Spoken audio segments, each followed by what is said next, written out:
If you're preparing artwork for print, adding bleed in Photoshop can be confusing because Photoshop doesn't have a built-in bleed feature like Illustrator or InDesign. Without bleed, your prints can end up with unwanted white edges. So here's the quickest way to add bleed manually. Start by creating your final document size. For this example, we're using A4. Turn on your rulers by going to View and Rulers, or press Ctrl+R.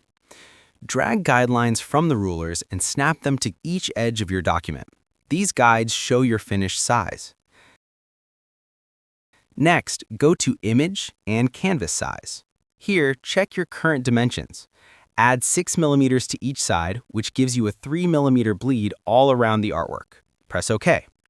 Your canvas is now larger than your original document, and this extra area is your bleed. Make sure all important elements like text and key images stay inside the guides so nothing gets cut off. Your document is now properly set up with bleed for printing.